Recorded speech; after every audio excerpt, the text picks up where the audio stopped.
They moved me to the basement because confused people shouldn't use stairs. They sold my car because mom can't remember how to drive. They emptied my bank accounts because she doesn't understand numbers anymore. For 6 months, I let them believe I was gone. Then I walked into their dinner party, clear-eyed and holding a police report. My name is Susan Martinez, and at exactly 60 years old, I discovered that the people you love most are capable of the cruelest betrayals.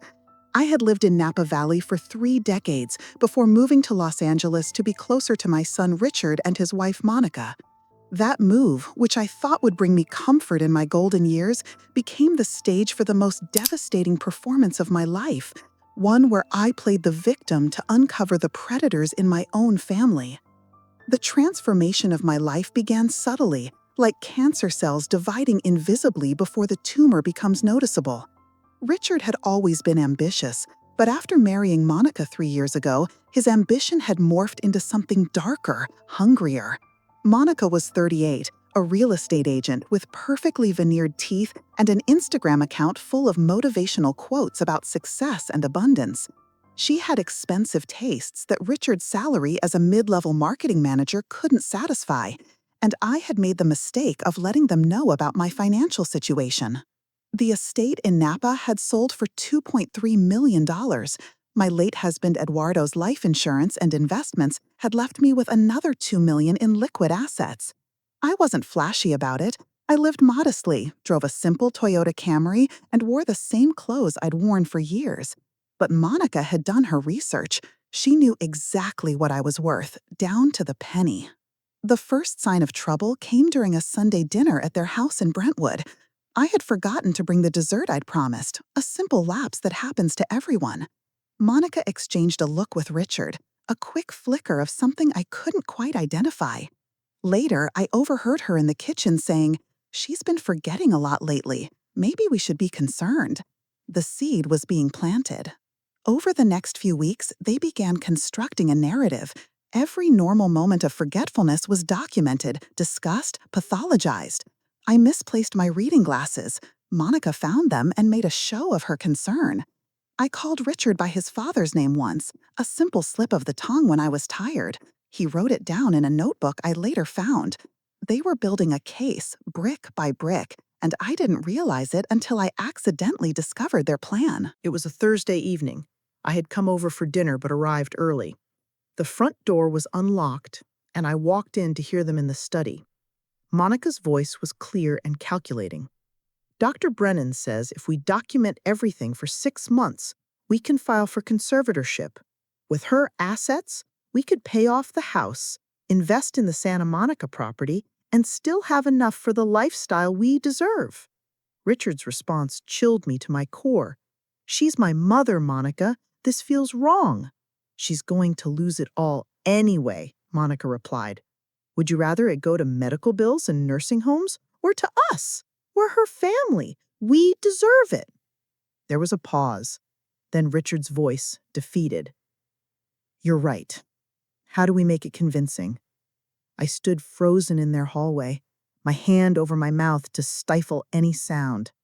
My son, the baby I had nursed through fevers, taught to ride a bike, sent to college with money I'd saved by skipping my own needs, was planning to steal my life under the guise of caring for me.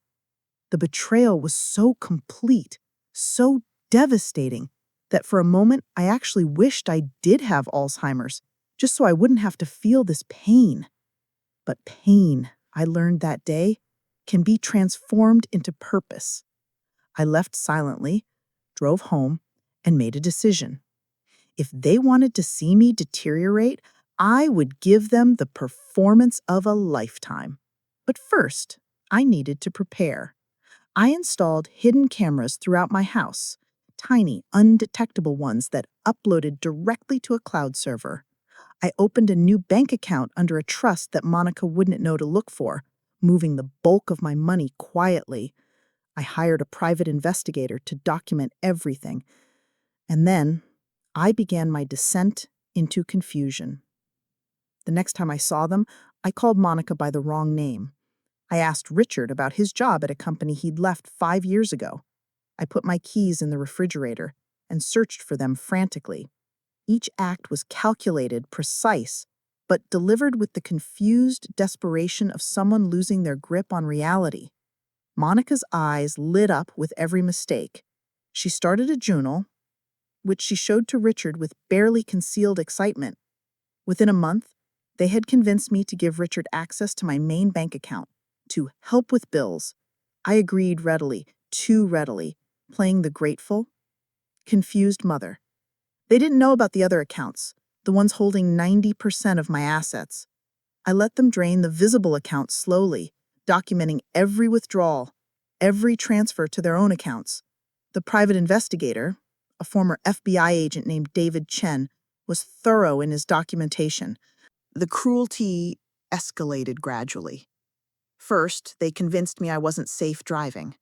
Monica drove me to a doctor's appointment, a doctor she had chosen, one who was perhaps too eager to diagnose cognitive decline in exchange for a generous consultation fee. Dr. Brennan performed cursory tests, ones I deliberately failed, and declared me in the early stages of dementia. The diagnosis was everything they needed. They took my car keys with tears in their eyes, playing the part of concerned family members beautifully. I cried too, but my tears were real, not for the car, but for the son I had lost to greed. They sold my Camry within a week. I later learned they used the money for a vacation to Cabo San Lucas, posting photos on social media about needing to de-stress from family health challenges. The basement conversion happened in month 3. They arrived at my house with contractors, explaining that it would be safer for me to live on one level. The basement was finished, yes, but it was dark, with small windows and the constant hum of the water heater. They moved my belongings down there while I stood in the corner, purposefully vacant-eyed, listening to Monica tell the contractors that I was declining rapidly and needed constant supervision. The cameras captured everything. Monica going through my jewelry box, pocketing pieces she thought I wouldn't miss. Richard rifling through my financial documents late at night, photographing everything with his phone. They discussed their plans openly in my presence, believing I was too far gone to understand. They talked about nursing homes, about how much they could get for my house, about Monica's sister, who was a nurse, who could declare me incompetent. The most painful moments were the small cruelties. Monica would prepare my meals with the cheapest ingredients, while they ate gourmet food upstairs. She'd leave me in soiled clothes for hours, claiming I had refused to change. She told visitors I was aggressive, that I had hit her, which explained why they had to restrict my movements. She was building a narrative of me as a burden, a danger, someone who needed to be institutionalized. The dinner party was Monica's idea. A celebration, she called it, though she was careful not to say what they were celebrating in my presence. She invited her real estate colleagues, Richard's boss, their neighbors, people who could witness my condition and later testify if needed. I was to be displayed like evidence, the confused old woman who clearly needed professional care. The morning of the party, David Chen met me at a coffee shop downtown. I had snuck out at dawn, leaving a note about going for a walk that I knew would panic them, but not enough to call the police. David had everything ready: 6 months of evidence, bank records showing embezzlement, video footage of theft and elder abuse, recorded conversations about their criminal conspiracy. "This is enough to put them both in prison," he said, sliding the police report across the table. "The detective is ready to move whenever you are." I held the report in my hands, feeling its weight. "Tonight," I said, "during their party, I want witnesses." David nodded, understanding.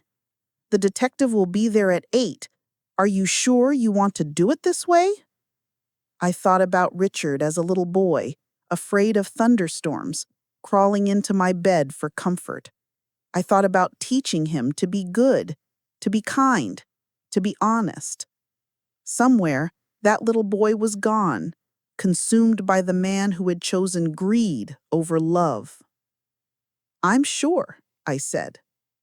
That evening, I prepared carefully. I showered, styled my hair, and put on the St. John suit Monica had hidden in the back of the closet, thinking I wouldn't remember it. I applied makeup with steady hands, erasing months of deliberate neglect.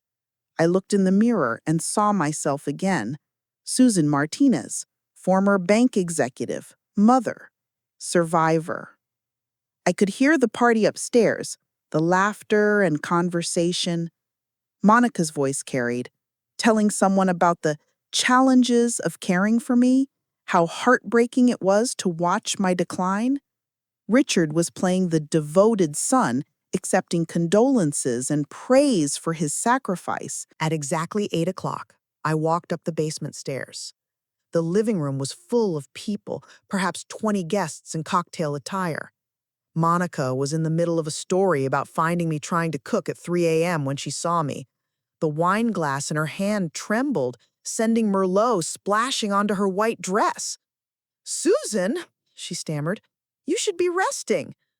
"I've rested enough," I said clearly, my voice cutting through the sudden silence. Richard stood up from the couch, his face cycling through confusion, fear, and finally a desperate attempt at control. "Mom, you're confused. Let me help you back downstairs." "I'm not confused, Richard. I haven't been confused for a single day of the last 6 months."